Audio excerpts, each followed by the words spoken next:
ഏവർക്കും നമസ്കാരം. അമൃതം രാമായണത്തിലേക്ക് സ്വാഗതം. ഇവിടെ താരോപദേശം കഴിഞ്ഞ് സുഗ്രീവൻ രാജ്യം ഭരിച്ച് അതിനുശേഷം ആ സുഖലോലുപയായിട്ടിരിക്കുന്ന സമയത്താണ് ചാതുർമാസ്യം തീരുന്നത് പോലും അറിയാതെ ആ രാജഭരണത്തിലേക്ക് പോകുമ്പോൾ അവിടെ മദ്യവും എല്ലാം കൊണ്ട് സുഖലോലുപയായിട്ട് കഴിയുന്ന സുഗ്രീവനെ തൻ്റെ കർത്തവ്യം ഓർമ്മിപ്പിക്കാനായിട്ട് ലക്ഷ്മണൻ വന്ന് പറയുന്നുണ്ട്. ശ്രീരാമൻ്റെ വാക്കുകൾ കൊണ്ട് ലക്ഷ്മണൻ വന്ന് പറയുന്നുണ്ട്. ആ ലക്ഷ്മണൻ തൻ്റെ ഞാണിനെ ഒന്ന് വലിച്ചു വിട്ടപ്പോൾ അതിൻ്റെ ശബ്ദം കൊണ്ട് ആ രാജകൊട്ടാരം മുഴുക്കെ മനസ്സിലായി ലക്ഷ്മണൻ വരുന്നതും അവിടെ രൂപ ചെന്ന് സ്വീകരിച്ച് ഇരുത്തുകയും ചെയ്യുന്നു. അപ്പോൾ ക്ഷത്രിയ ധർമ്മം അനുസരിച്ച് സ്ത്രീകളോട് ദേഷ്യപ്പെടുവാൻ പാടില്ല എന്നുള്ള ഒരു ആത്മബോധം ലക്ഷ്മണന് അറിയാൻ സാധിക്കും. ഉടനെ ഓടിച്ചെന്ന് ഹനുമാൻ സ്വാമി വന്ന് നമസ്കാരം ചെയ്ത് അവിടെ സുഗ്രീവനുമായിട്ട് വീണ്ടും ഒരു കൂടിയാലോചന നടത്തി ഉടൻ തന്നെ സീതാന്വേഷണത്തിന് പുറപ്പെടാൻ തയ്യാറെടുക്കുന്ന എല്ലാ വാനരപ്പടയെയും ഉടൻ തന്നെ വിളിച്ച് ഓരോ ദിശകളിലേക്ക് അവരെ പറഞ്ഞയക്കുന്നു. ഇവിടെയും നമ്മൾ ഒരു സന്ദർഭം വിട്ടുപോകുന്നുണ്ട്. ആ ഋഷ്യമുഖാചലത്തിലെത്തി സുഗ്രീവ സാന്നിധ്യത്തിലെത്തിയപ്പോൾ മുകളിലൂടെ ഉയർന്നു പറക്കുന്ന പുഷ്പവിമാനത്തിൽ ഒരു സ്ത്രീ ശബ്ദം കരച്ചിൽ കേട്ടതായിട്ടും അത് വാനരന്മാർ കണ്ടു എന്നും മനസ്സിലാക്കുന്നു. ആ വാനരന്മാർ പറയുന്നതനുസരിച്ച് ആ പുഷ്പക വിമാനം അല്ലെങ്കിൽ ഒരു പറക്കുന്ന തളിക അത് പോകുന്നത് തെക്കോട്ടാണ് എന്ന് മനസ്സിലാക്കുന്നു എന്നാണ്. അപ്പൊ ആ തെക്കോട്ട് പോകുന്ന ദിശ നോക്കിക്കൊണ്ട് ഓരോരുത്തരും ഓരോ വഴിയിലൂടെ പോകുന്നു. ആ സമയത്ത് സീത തൻ്റെ ആഭരണങ്ങളെല്ലാം താഴത്തേക്കിടുന്നു. എങ്ങാനും ശ്രീരാമൻ തന്നെ അന്വേഷിച്ചു വരുമെന്നുള്ളത് ഉറപ്പായിട്ട് അറിയാൻ സാധിക്കുന്നുണ്ട്, അറിയും.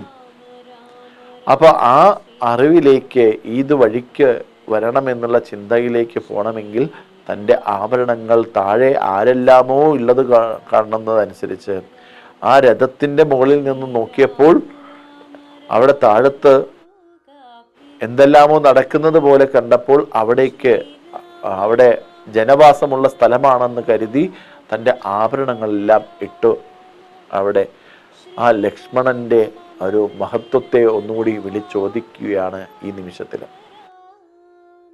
കാരണം ഞാൻ നേരത്തെ പറഞ്ഞു, ജ്യേഷ്ഠന് വേണ്ടി ആ രാജ്യം സ്വീകരിക്കാൻ വേണ്ടി ആ ജ്യേഷ്ഠനാണ് അതിൻ്റെ അധിപതി ആവേണ്ടത് എന്നുള്ള മനസ്സുകൊണ്ട് ആ ജ്യേഷ്ഠനെ പോലും ഉയർത്തിക്കൊണ്ടുവന്ന ലക്ഷ്മണനെ നമുക്ക് കാണാൻ സാധിക്കും. ആ ജ്യേഷ്ഠൻ്റെ വാക്കുകൾ 100% അംഗീകരിച്ച ലക്ഷ്മണനെ നമുക്ക് കാണാൻ സാധിക്കും. അപ്പോൾ അങ്ങനെയുള്ള ലക്ഷ്മണൻ വീണ്ടും നമുക്ക് ഒന്ന് ചിന്തിക്കുമ്പോൾ ആ ആഭരണങ്ങളെല്ലാം കാണുന്ന സമയത്ത് അത്രയും അതീവ ദുഃഖത്തോടു കൂടിയിരിക്കുന്ന ശ്രീരാമചന്ദ്രന് കണ്ണുകൾ നിറഞ്ഞു പോയി എന്നാണ്. അപ്പോൾ കണ്ണുകൾ നിറഞ്ഞ് കണ്ണീര് നിലത്തൊട്ടാതെ ആ കണ്ണിൽ തന്നെ നിൽക്കുന്ന സമയത്ത് തൻ്റെ അനുജനോട് ചോദിക്കുകയാണ്, അല്ലയോ ലക്ഷ്മണ, നിന്റെ ജ്യേഷ്ഠത്തിയമ്മയുടെ ആഭരണങ്ങൾ നീ തിരിച്ചറിയുന്നുണ്ടോ എന്ന് ചോദിക്കുന്ന ഒരു ഭാഗം നമുക്ക് ചിന്തിക്കണം അല്ലേ. അപ്പോൾ അങ്ങനെ ചിന്തിച്ചപ്പോൾ ആ ലക്ഷ്മണൻ പറയുന്നു, ഞാൻ ഈ കാതിലെ കമ്മൽ ഞാൻ കണ്ടിട്ടില്ല, കഴുത്തിലെ ആഭരണം ഞാൻ കണ്ടിട്ടില്ല, കയ്യിലെ വളകൾ ഞാൻ കണ്ടിട്ടില്ല. നോപുരം ജാനാമി, പാദസ്വരം ഞാൻ കണ്ടിട്ടുണ്ട് അല്ലേ. എന്താ കാരണം? ആ പാദസ്വരം കാണാനുള്ള ഭാഗ്യം എന്ന് വെച്ചാൽ, അല്ലെങ്കിൽ അങ്ങനെ കാണാനുള്ള കാഴ്ചപ്പാട് എന്ന് വെച്ചാൽ, ഞാൻ നിത്യവും ജ്യേഷ്ഠത്തി അമ്മയെ പാദ നമസ്കാരം ചെയ്യും. നോപുരം ജാനാമി എന്ന് പറയുന്ന ഒരു മഹാസന്ദേശം, ഒരു അമ്മയെ, ജ്യേഷ്ഠൻ്റെ പത്നിയെ കാണുന്ന ഒരു മഹാസങ്കല്പം ഭാരതീയ ഉണ്ട് എന്ന് മനസ്സിലാക്കുന്നു അല്ലേ. എൻ്റെ ഗുരുനാഥൻ സദാനന്ദ സ്വാമിജി പറയാറുണ്ട്, ഞാൻ വീട്ടിലെ 9ാമത്തെ പുത്രനാണ്. എൻ്റെ അമ്മ ആരോഗ്യം നഷ്ടപ്പെട്ട് മരിച്ചുപോയ എന്നെ നോക്കിയത് എൻ്റെ എൻ്റെ ചേച്ചിയാണ്. അപ്പോൾ ആ മാതൃത്വം നമുക്ക് സ്ത്രീകളിലൂടെ കാണാൻ സാധിക്കുന്നു. അപ്പോൾ ആ അമ്മയെ, അല്ലെങ്കിൽ ആ അമ്മയുടെ സ്ഥാനത്ത് വന്ന എൻ്റെ ഏടത്തിയെ ഞാൻ അമ്മയ്ക്ക് തുല്യം കാണുന്നു, അല്ലെങ്കിൽ അമ്മയായിട്ട് തന്നെ കാണുന്നു എന്ന് പറയുന്ന ഒരു മഹാപ്രതിജ്ഞ നമുക്ക് കാണാൻ സാധിക്കും. അത് എൻ്റെ ജീവിതത്തിൽ ഇപ്പോഴാണ് അത് തിരിച്ചറിയുന്നത്. കാരണം ആ ഗുരുനാഥൻ പറഞ്ഞു തന്ന ആ വീക്ഷണം, അത് രാമായണ സന്ദേശത്തിൽ നമ്മൾ പഠിക്കുമ്പോൾ, മനസ്സിലാക്കുമ്പോൾ, ലക്ഷ്മണനെ മനസ്സിലാക്കുമ്പോൾ എല്ലാം നമുക്ക് കാണാൻ സാധിക്കുന്നു, അല്ലേ? കാരണം 14 വർഷവും ഊണും ഉറക്കവും കളഞ്ഞ് ശ്രീരാമദാസനായിട്ട് ശരിക്കും നിന്നത് ആരാണ്? ലക്ഷ്മണസ്വാമിയാണ്. അല്ലെങ്കിൽ ശ്രീരാമനെ ശ്രദ്ധേയമായിട്ട് നിലനിർത്തിക്കൊണ്ടുവരാനുള്ള സുഖ സൗകര്യങ്ങൾ ഒരുക്കി കൊടുക്കുന്ന, കാട്ടിലാണെങ്കിലും സുഖ സൗകര്യങ്ങൾ. ഞാൻ പറഞ്ഞു, പർണശാലയെ കണ്ടപ്പോൾ ശ്രീരാമന് പോലും അതിശയം തോന്നി എന്ന് പറയുന്ന ഭാഗം നമുക്ക് നോക്കിയാൽ അറിയാം. അതേപോലെ തന്നെ ഓരോ സന്ദർഭങ്ങളിലും ലക്ഷ്മണൻ ചെയ്തുകൊണ്ടിരിക്കുന്ന പ്രവർത്തനങ്ങൾ നമുക്ക് നോക്കിക്കഴിഞ്ഞാൽ അറിയാം. ജ്യേഷ്ഠന് വേണ്ടി ഇത്രയും അധികം ത്യാഗം അനുഭവിക്കുന്ന ഒരു വ്യക്തി. ത്യാഗമാണോ എന്ന് നമുക്ക് പറയാൻ പറ്റില്ല. കാരണം ജ്യേഷ്ഠന് വേണ്ടി അത്രയും അധികം ചെയ്തു കൊടുത്ത ഒരു മഹാവ്യക്തിത്വം, അല്ലേ? നമ്മളൊക്കെ ചെയ്തു കൊടുത്തത് ത്യാഗത്തിനോ കണക്ക് പറയുന്ന ആൾക്കാരാണ്. ഇവിടെ കണക്ക് പറയാത്ത ത്യാഗമാണ് ചെയ്തിരിക്കുന്നത്. അപ്പൊ ആ സഹോദര മൂല്യങ്ങളെ ഒന്ന് ഉറപ്പിക്കുകൂടിയാണ്. അവിടെ നമുക്ക് നോക്കിക്കഴിഞ്ഞാൽ നമുക്ക് ആ ലക്ഷ്മണൻ നോപുരം ജാനാമി, ഞാൻ പാദ നമസ്കാരം നിത്യേന ചെയ്യുമ്പോൾ ഈ പാദസ്വരം ഞാൻ കണ്ടിട്ടുണ്ട് എന്ന് പറയുമ്പോഴാണ് ലക്ഷ്മണന്റെ പാതിവൃത്യം നമുക്കറിയുന്നത്, അല്ലേ? നമുക്ക് അറിയാം സ്ത്രീകൾക്ക് മാത്രമേ പാതിവൃത്യമുള്ളൂ എന്നാണ്. പതിയെ വരിക്കുന്നതിലൂടെ, അല്ലെങ്കിൽ ലക്ഷ്മണന്റെ ചാരിതാർത്ഥ്യം എന്ന വാക്ക് നമുക്ക് ഉപയോഗിക്കാം. പാതിവൃത്യം പറയുമ്പോൾ സ്ത്രീകൾക്ക് മാത്രമാണ് എന്ന് ചിന്തിക്കാതെ ചാരിതാർത്ഥത്തെക്കുറിച്ച് നമുക്ക് മനസ്സിലാക്കാൻ സാധിക്കും. അപ്പം അത്രയും ശ്രേഷ്ഠനായ ലക്ഷ്മണനെ നമുക്ക് ഒന്ന് മനസ്സിലാക്കിയെടുക്കണം എന്ന് ചിന്തിക്കണം. ആ ലക്ഷ്മണനാണ് ശ്രീരാമന് വേണ്ടി സുഗ്രീവന്റെ അടുത്ത് ചെന്ന് സീതാന്വേഷണത്തിന് പോകാൻ തയ്യാറെടുക്കാൻ പറയുന്നത്. അവിടെ നിന്നും 4 ഭാഗത്തേക്കും പോകുന്ന വാനര സൈനികർ അവിടെ ഓരോരുത്തർക്കും ഓരോ കാര്യങ്ങൾ കൊടുത്തുകൊണ്ട് എല്ലാവരും പല വഴിക്ക് പോകുന്നു. അങ്ങനെയാണ് അങ്കദൻ മുതലുള്ള ആൾക്കാർ പോകുന്ന വഴിയിൽ അവിടെ പക്ഷി ശ്രേഷ്ഠനായ സമ്പാദിയെക്കുറിച്ച് നമുക്ക് കാണാൻ സാധിക്കുന്നത്. ആ സമ്പാദിയുടെ പുരാവൃത്തം നമ്മൾ മനസ്സിലാക്കിയപ്പോൾ സമ്പാദി മേലോട്ട് ഉയർന്നു പറഞ്ഞ് ജടായുവും സമ്പാദിയും കൂടി മത്സരിച്ച് അഹങ്കരിച്ച് സൂര്യരശ്മിയെ തൊടാൻ വേണ്ടി മുകളിലേക്ക് പറഞ്ഞപ്പോൾ അവിടെ ചിറകറ്റ് വീണ് ചിറക് കരിഞ്ഞുപോയി. ആ സമയത്ത് ജടായുവിനെ സംരക്ഷിക്കാൻ സമ്പാദി തയ്യാറായി. അവിടെ നിന്ന് സമ്പാദി താഴത്ത് വീണു. ജടായു പിന്നെ അവിടെ നിന്ന് വേറെ ഭാഗത്ത് പോയത് കൊണ്ട് രണ്ടുപേരും തമ്മിൽ അവിടെ കാണാൻ സാധിച്ചില്ല. അപ്പം അങ്ങനെ സമ്പാദിയെ നമുക്ക് കാണുമ്പോൾ ആ സമ്പാദി അവിടെ ശ്രീരാമനെ അന്വേഷിച്ചു വരുന്നവർക്ക് വഴി പറഞ്ഞു കൊടുക്കുമ്പോഴാണ് നിനക്ക് വീണ്ടും ചിറകുകൾ മുളയ്ക്കുവാൻ സാധിക്കുക. അപ്പോൾ ജനന മരണത്തിന് സംസാര സാഗരത്തിൽ സുഖദുഃഖങ്ങൾ അനുഭവിച്ച് ഒരു ഹംസ പദവി, ആ പദവിയിലേക്ക് എത്തുക എന്ന് പറയുന്നത് പുണ്യപാപങ്ങളെ ഫലമാക്കിയിട്ടാണ്. അപ്പോൾ ആ പാപങ്ങളുടെ ഫലമായിട്ട് മേലോട്ടും കീഴോട്ടുമുള്ള സഞ്ചാരം തുടർന്നു കൊണ്ടേയിരിക്കും. അപ്പോൾ ധനസ്ഥിതി അനുസരിച്ച് യജ്ഞങ്ങളും ദാനങ്ങളും ഒക്കെയായി എത്രയോ പുണ്യകർമ്മങ്ങൾ ചെയ്താൽ മാത്രമേ നമുക്ക് ശ്രീരാമന്റെ തത്വത്തെ മനസ്സിലാക്കാൻ സാധിക്കുകയുള്ളൂ. അപ്പോൾ ആ അങ്കദൻ മുതലുള്ള ആൾക്കാർ അന്വേഷണമായിട്ട് പോകുമ്പോൾ അവിടെ സമ്പാദി ഇത്തരത്തിലുള്ള കുരങ്ങ് അല്ലെങ്കിൽ വാനരന്മാർ, നമുക്കൊക്കെ സാധാരണ ഭാഷയിൽ കുരങ്ങ് എന്ന് പറയുമ്പോഴല്ലേ നമുക്കറിയുള്ളൂ, നരന്മാർ. ആ നരന്മാരെ കാണുമ്പോൾ അതിനെയെല്ലാം കൊത്തി വിഴുങ്ങാൻ സാധിക്കുന്ന രീതിയിലേക്ക് തയ്യാറെടുക്കുമ്പോഴാണ് അവിടെ പറയുന്നത് നമ്മുടെ ഈ ജനനവും മരണവും ഇതിൻ്റെ ഇടയിൽ നടക്കുന്ന ഒരു സംസാര സാഗരത്തിലാണ് നമ്മൾ ഓരോരുത്തരും. ആ സമയത്ത് ഈ പക്ഷിയുടെ വായിലേക്ക് പോകാനാണ് നമുക്കൊക്കെ വിധിച്ചിരിക്കുന്നത്. കാരണം ശ്രീരാമന് വേണ്ടിയിട്ട് നമ്മൾ സീതാന്വേഷണത്തിന് വേണ്ടി വന്നുകൊണ്ടിരിക്കുന്ന സമയത്ത് അതുപോലും പൂർത്തീകരിക്കാൻ സാധിക്കാത്ത ഈ ശരീരം വിട്ടു പോകേണ്ട അവസ്ഥ വരുന്നു എന്നെല്ലാം ആ ശ്രീരാമൻ ദശരഥന്റെ പുത്രനാണെന്നും അതേപോലെ സീത ഇങ്ങനെ വനവാസത്തിൽ വന്നപ്പോൾ അവിടെ നിന്നും കട്ടുകൊണ്ടുപോയ കാര്യങ്ങളെല്ലാം കേൾക്കുന്ന സമയത്ത് വീണ്ടും സമ്പാദി അവിടെ ചിന്തിക്കുന്നു. എന്താണ് നിങ്ങൾ പറയുന്ന കാര്യങ്ങളെന്ന് മനസ്സിലാക്കി ആ സമ്പാദി പറഞ്ഞ് ചിന്തിക്കുന്നു. എന്താ ചിന്തിക്കുന്നത് വെച്ചാൽ, ശ്രീരാമന്റെ കാര്യം കേൾക്കുമ്പോഴാണ് നിനക്ക് ചിറകുകൾ മുളച്ചു വരിക എന്നുള്ള കാര്യം കേട്ടിട്ടുണ്ട് അല്ലേ.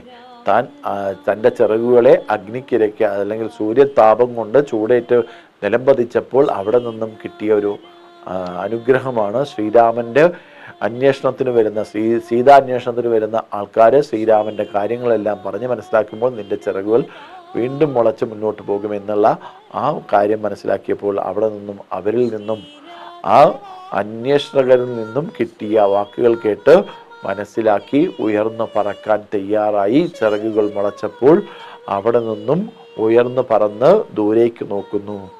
അവിടെയാണ് ലങ്കയിലിരിക്കുന്ന അശോകവനിയിലിരിക്കുന്ന സീതയെ സംവാദി കാണുന്നത്.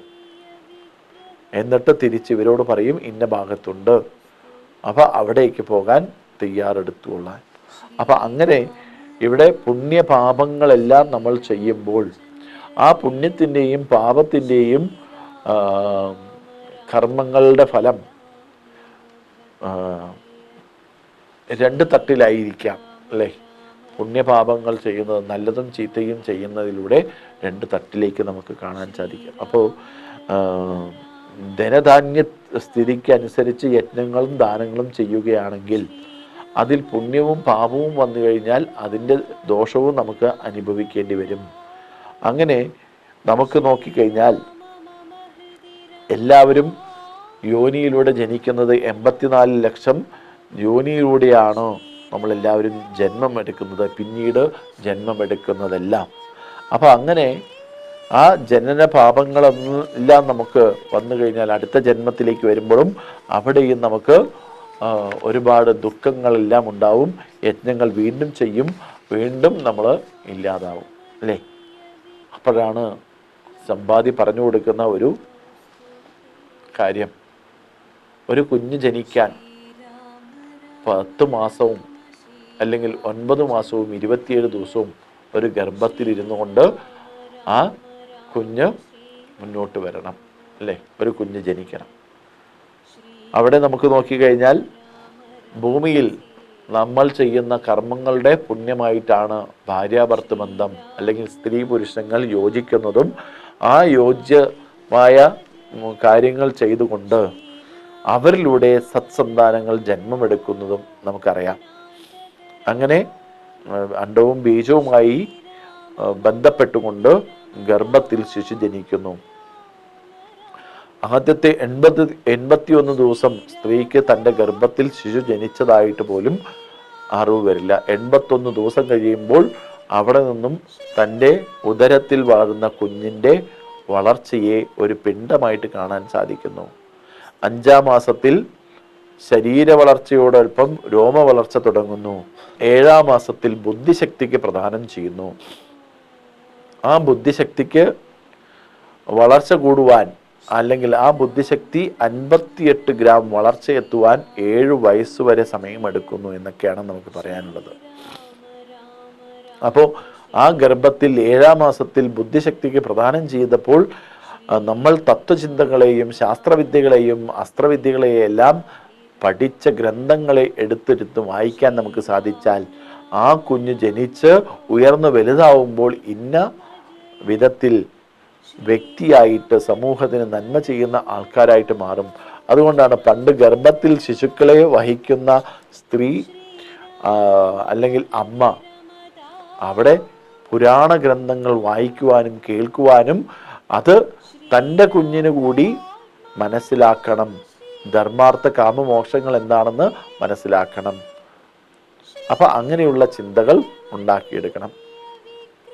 അങ്ങനെ വരുന്നപ്പോൾ 7 മാസം കഴിഞ്ഞു 9-ാം മാസത്തിലേക്ക് എത്തുമ്പോൾ, ആ 9-ാം മാസത്തിൽ 27 ദിവസം കഴിഞ്ഞ് യോനിയിലൂടെ കുഞ്ഞ് ജനിച്ച് പൊക്കിൽ കൊടി ഭേദിച്ച് ആ കുഞ്ഞിനെ മടിയിലിരുത്തി, വേദമാണ്, നീ എൻ്റെ അറിവാണ്, നീ എൻ്റെ സ്വത്താണ് എന്നെല്ലാം പറഞ്ഞ് ആ കുഞ്ഞിനെ വാരിപ്പുണരുന്ന അച്ഛനമ്മമാരെ നമുക്ക് കാണാൻ സാധിക്കും അല്ലേ. അപ്പം അങ്ങനെയുള്ള അല്ലെങ്കിൽ 9 മാസവും 27 ദിവസത്തെയും ഗർഭസ്ഥ ശിശുവിൻ്റെ വളർച്ച പോലെ നമുക്ക് ജനന മരണങ്ങളിലൂടെ ജന്മമെടുത്ത് മരണത്തിനുള്ളിൽ യജ്ഞങ്ങളും ദാനങ്ങളും ധർമ്മങ്ങളും കൃത്യമായി ചെയ്ത് മുന്നോട്ട് പോകുമ്പോൾ അടുത്ത ജന്മത്തിലും യോനിയിലൂടെ, മനുഷ്യ യോനിയിലൂടെ ജനിക്കാനും, 84 ലക്ഷത്തോളം ജീവജാലങ്ങൾ ജനിക്കുന്ന യോനിയിലൂടെ ആണ് നമ്മൾ അടുത്ത ജന്മത്തിലൊക്കെ ജനിക്കുക. പക്ഷേ വീണ്ടും സത്സംഗത്തിലൂടെയോ രാമഭക്തിയിലൂടെയോ രാമസത്സംഗത്തിലൂടെയോ രാമനാമത്തിലൂടെയോ രാമമന്ത്രത്തിലൂടെയോ നമ്മുടെ ശക്തി അടുത്ത ജന്മത്തിലും മനുഷ്യനായി ജനിക്കാനും അങ്ങനെ ജനിച്ച് നമ്മുടെ ആത്മസാക്ഷാത്കാരത്തിന് മുന്നോട്ട് വരാൻ സാധിക്കട്ടെ എന്നുള്ള മാറ്റം അവിടെ സമ്പാദിയിലൂടെ നമുക്ക് കാണാൻ സാധിക്കുന്നു എന്നാണ്. നമ്മളൊക്കെ പറയാറുണ്ട് പുനർജന്മമുണ്ടോ എന്നൊക്കെ ചിലർ ചോദിക്കാറുണ്ട്. പുനർജന്മമുണ്ട് എന്ന് പല രീതിയിലുള്ള തത്വങ്ങളെ, ശാസ്ത്രങ്ങളെ പറയുന്നു. അതിൻ്റെ ഏറ്റവും വലിയ ഉദാഹരണം തന്നെയാണ് ബാലി സുഗ്രീവനെ നമുക്ക് കാണുന്നത് അല്ലേ. ത്രേതായുഗത്തിൽ ബാലി സുഗ്രീവനെ കാണുന്നു. ദ്വാപരയുഗത്തിൽ അർജുന കർണനെ നമുക്ക് കാണുന്നു അല്ലേ. സൂര്യപുത്രനായിട്ട് ദേവേന്ദ്രപുത്രനായിട്ട് അർജുനെയും നമുക്ക് കാണുന്നു അല്ലേ. അപ്പോൾ ഇതെല്ലാം നമുക്ക് നോക്കിക്കഴിഞ്ഞാൽ ജന്മനി ജന്മനി മാതാപിതരോ ജന്മനി ജന്മനി ഛായാപുത്രോ എന്നുള്ള മന്ത്രങ്ങളെല്ലാം നമുക്ക് കാണാം. പുനരവി ജനനം പുനരവി മരണം. അപ്പോൾ ജനനം കഴിഞ്ഞ് മരണം വരെയുള്ള ജീവിതം, മരണം കഴിഞ്ഞ് ജനനം വരെയുള്ള ജീവിതത്തെ നമുക്ക് സ്വായക്തമാക്കാനാണ് ഈ ശരീരം കൊണ്ട് നമ്മൾ ചെയ്യുന്ന ഉപാസനകൾ എന്ന് മനസ്സിലാക്കി തരുന്ന ഭാഗമാണ് സമ്പാദിയിലൂടെയാണ്. അപ്പോൾ അങ്ങനെ ആ സമ്പാദി പക്ഷിശ്രേഷ്ഠൻ പറഞ്ഞു കൊടുത്ത് സമ്പാദിക്ക് മോക്ഷം അല്ലെങ്കിൽ ശരീരം പൂർവ്വസ്ഥിതിയിലേക്ക് വരുന്നതായിട്ട് നമുക്ക് കാണാൻ സാധിക്കും. അപ്പോൾ ഇവിടെ പറയുന്നത് പുനർജന്മം ഉണ്ടോ എന്ന് ചോദിച്ചാൽ പുനർജന്മമുണ്ട്.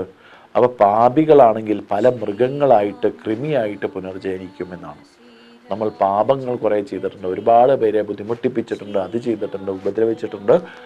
അതെല്ലാം ചെയ്യുന്ന ആൾക്കാർ മൃഗങ്ങളായിട്ട് കൃമികളായിട്ട് പുനർജനിക്കുന്നു എന്ന് പറയുന്നു. ആദിപാപികൾ വൃക്ഷങ്ങളായിട്ട് വരുന്നതായിട്ട് നമുക്ക് കാണാൻ സാധിക്കും. അതാണ് കൃഷ്ണാവതാരത്തിൽ നമുക്ക് കാണാൻ സാധിക്കുന്നത്. കൃഷ്ണൻ ഒരലുമായിട്ട് പോകുമ്പോൾ 2 മരങ്ങൾ പുഴങ്ങി വീണ് അത് നമുക്ക് കാണാൻ സാധിക്കുന്നു. ജാതിഭ്രംശം പാപം ചെയ്തവർ ജലജീവികളായിട്ട് പോകുന്നു. ജാതി തലത്തിൽ അതിനെ തന്നെ മാറ്റിമറിക്കുന്ന ആൾക്കാർ ജലജീവികളായിട്ട് മാറുന്നു. ആദിപാപം ചെയ്തവർ പശുക്കളായി മാറുന്നു. മലിനീകരണം പാപം ചെയ്തത്, അതായത് ഒരുപാട് മലിന വസ്തുക്കളെ നല്ല ശുദ്ധമായ ജലത്തിൽ മലിനം കലക്കിയിട്ടാണ് ചെയ്യുന്നതെങ്കിൽ അവർ നീച മനുഷ്യന്മാരാവുന്നു. ഭക്ഷ്യയോഗ്യമല്ലാത്ത ഭക്ഷണം തിന്നുന്ന അല്ലെങ്കിൽ തിന്നിപ്പിക്കുന്ന ആൾക്കാർ കള്ളന്മാർ കഴുകന്മാരായി തീരുന്നു. മദ്യസേവ നടത്തിയവർ ദന്തരോഗങ്ങൾ ബാധിക്കുന്ന ആൾക്കാരായി മാറുന്നു. നീചവാക്കുകൾ ഉച്ചരിച്ച വ്യക്തികൾ വിക്കുള്ളവനാകുന്നു. ഈ കാലഘട്ടത്തിൽ വളരെ മോശമായി ആൾക്കാരെ ചീത്ത പറയുന്ന ആൾക്കാരെ വിക്കുള്ള ആൾക്കാരായി മാറുന്നു എന്നാണ് പറയുന്നത്. വിക്ക് എന്ന് വെച്ചാൽ വാക്കുകൾക്ക് തടസ്സമുണ്ടായി അങ്ങനെ വിക്കുള്ള ആൾക്കാരായി മാറുന്നു എന്ന് പറയുന്നു. അഗ്നിക്കിരയാക്കിയവനെ ഭ്രാന്തനാക്കുന്നു. അഗ്നിക്ക് ആരെങ്കിലും അഗ്നി കൊളുത്തിയിട്ട് കത്തിച്ചിട്ടുണ്ടെങ്കിൽ ഭ്രാന്തനായി മാറും. പശുക്കളെയും ദീപം അപഹരിച്ചവനെയും അന്ധന്മാരാക്കുന്നു. പശുക്കളെ കട്ടുകൊണ്ടുപോയാൽ അല്ലേ, അതേപോലെ തന്നെ ദീപം, അതായത് വിളക്ക് വെച്ചിട്ടുണ്ട്, ആ വിളക്ക് മുതലെല്ലാം കട്ടുകൊണ്ടു പോകുന്ന, നമുക്കറിയാം മീശമാധവൻ എന്ന് പറയുന്ന സിനിമയിൽ എല്ലാ സാധനങ്ങളും കട്ടുകൊണ്ട് പോകുന്ന മീശമാധവനെ അറിയാം. പക്ഷെ അതേ ആ മീശമാധവനിലൊരു കാര്യത്തെ പറയുന്നത് എന്താ വെച്ചാൽ, ഞാൻ ഈ നാട്ടിൽ തന്നെ ഈ നാട്ടിലെ സാധനങ്ങൾ വിറ്റിട്ടുണ്ട്, അപ്പോൾ എനിക്ക് വേണ്ട പാത്രം ഇവിടുന്ന് എടുത്ത്, അല്ലെങ്കിൽ അവർ അപ്പുറത്തെ വീട്ടിലേക്ക് വേണ്ട പാത്രം ഇപ്പുറത്തെ വീട്ടിൽ നിന്ന് എടുത്ത് അപ്പുറത്ത് കൊടുത്തു, അതിൻ്റെ പൈസ വാങ്ങിച്ചു എന്നല്ലാതെ വേറൊന്നും വാങ്ങിച്ചിട്ടില്ല എന്നുള്ള രീതിയിൽ നമുക്ക് കാണാൻ സാധിക്കും. പശുക്കളെയും ദീപം അപഹരിച്ചവനെയും അടുത്ത ജന്മത്തിൽ അന്ധനാക്കുന്നു എന്ന് പറയുന്നു. മായയുള്ള ഭക്ഷണം, മായ കലർന്ന, അതായത് മായം ചേർത്തുള്ള ഭക്ഷണം വിൽക്കുന്നവർ അടുത്ത ജന്മത്തിൽ വേശ്യാവൃത്തികളായി മാറുന്നു എന്നാണ്. മായം ചേർത്ത് സ്വർണം എന്നിവ വിൽക്കുന്നവർ അടുത്ത ജന്മത്തിൽ കള്ളനാകുന്നു. നിഷിദ്ധ കർമ്മങ്ങൾ ചെയ്ത് ഉപജീവനം നടത്തുന്നവർ ഭിക്ഷക്കാരായി മാറുന്നു. പാലിൽ വെള്ളം ചേർത്ത് നൽകുന്നവർ അരയന്നങ്ങളായി മാറുന്നു. ഇരുമ്പ് മോഷ്ടിച്ചവൻ എലിയായി ജനിക്കുന്നു. കുളത്തിൽ വെള്ളത്തിൽ മലമൂത്രങ്ങൾ വിസർജിച്ചവർ അവിടെ മരണത്തിന് ശേഷവും അവർ പാപങ്ങൾ അനുഭവിക്കുന്നു എന്നൊക്കെയാണ് പറയാനുള്ള ഒരു കാര്യം. അപ്പോൾ ഇങ്ങനെ നമുക്ക് നോക്കിയാൽ ആ വിദ്യ കൊണ്ട് സമ്പന്നരാകുവാൻ നമുക്കെല്ലാവർക്കും താരോപദേശത്തിലെയും എങ്ങനെയാണ് ഗർഭത്തിൽ ശിശു ജനിക്കേണ്ടത്, 3-ാം മാസം അംഗങ്ങളും സന്ധികളും സജീവമാകുന്നു, 4-ാം മാസം കൈകാലുകൾ വിരലുകൾ തെളിഞ്ഞു വരും, 5 മാസം കൊണ്ട് പല്ലും നഖങ്ങളും ഗുഹ്യഭാഗങ്ങളും കൊണ്ട് മൂക്ക് എന്നിവയെല്ലാം സ്പഷ്ടമായി വരും, 6 മാസം കൊണ്ട് കർണദ്വാരങ്ങൾ തെളിയും, 7 മാസമാകുമ്പോൾ ഗുദം, ഉപസ്ഥം, പൊക്കിൽ കൊടി എന്നിവ സ്പഷ്ടമാവും, 8-ാം മാസത്തിൽ ശരീര രോമങ്ങൾ മുളച്ചു വന്ന് 9-ാം മാസത്തിൽ ഗർഭാശയ ഭിത്തിക്കുള്ളിൽ തന്നെ ദിനം പ്രതി വളരുകയും കൈകാലുകൾ ചലിക്കുകയും ചെയ്യുന്നു. അങ്ങനെ 5 മാസം തുടങ്ങി ഓരോ ചലനങ്ങളും ചൈതന്യവും അവിടെ നമുക്ക് കിട്ടുന്നു. അങ്ങനെ ജന്മമെടുക്കുന്ന ഈ കുഞ്ഞ് പുറത്തിറങ്ങിയാൽ ശരീരങ്ങൾ കൊണ്ട് സ്വതന്ത്രമായി ചിന്തിക്കുവാനും പ്രവർത്തിക്കുവാനും തുടങ്ങിയാൽ പിന്നെ അവിടെ ചെയ്യുന്ന പാപങ്ങളെല്ലാം അടുത്ത ജന്മത്തിലേക്കുള്ള ദോഷങ്ങളായി വരാതിരിക്കുവാൻ ഇവിടെ സമ്പാദി പറയുന്ന ഒരു മഹാവാക്യത്തെ നമുക്ക് കാണാനും ആ സമ്പാദിയുടെ ശരീരം പോലെ ഉജ്ജ്വലമായിട്ട് ഉയർന്ന് ചിന്തിക്കുവാനും ഉയർന്ന് പ്രവർത്തിക്കാനുള്ള ഒരു മഹാരൂപമായി മാറട്ടെ. അതിന് സമ്പാദിയുടെ സന്ദേശം ഗർഭാശയത്തിൽ എങ്ങനെ കുഞ്ഞിനെ പരിപാലിക്കണമെന്നുള്ള ആ തത്വത്തിലേക്ക് നമുക്ക് സമ്പാദി വാക്യത്തിലൂടെ നമുക്ക് മുന്നോട്ട് പോകാം. അപ്പം നാൾ തോറും മാതാവിൻ്റെ ഗർഭത്തിൽ കിടക്കുന്ന ഓരോ കുഞ്ഞുങ്ങളും ആ മാതാവും ശ്രദ്ധിക്കേണ്ട ഒരു മഹാകാര്യമാണ് സമ്പാദിയുടെ നമുക്ക് കിഷ്കിന്ധാ കാണ്ഡത്തിലൂടെ നമുക്ക് കാണാൻ സാധിക്കുന്നത്. അപ്പോൾ ഇവിടെ ആ കിഷ്കിന്ധാ കാണ്ഡത്തിൽ നമുക്ക് തെക്കോട്ടാണ് യാത്ര ചെയ്യുന്നത് എന്ന് നമുക്ക് മനസ്സിലാക്കി അവിടെ ആ സൈന്യത്തെ ബലപ്പെടുത്തുകയും അതിൻ്റെ ആളായിട്ട് ജാമ്പവാനും അതുപോലെ തന്നെ നമുക്ക് ഹനുമാൻ സ്വാമിയെയും നമുക്ക് കാണുന്നുണ്ട്. ആ ഹനുമാൻ സ്വാമിയുടെ വിദ്യ നമുക്ക് ഏറ്റവും അറിയാൻ സാധിക്കും അല്ലേ. സൂര്യഭഗവാനെ നോക്കിക്കൊണ്ട് പിന്തിരിഞ്ഞ് നടന്നുകൊണ്ടാണ് ആ ഹനുമാൻ സ്വാമി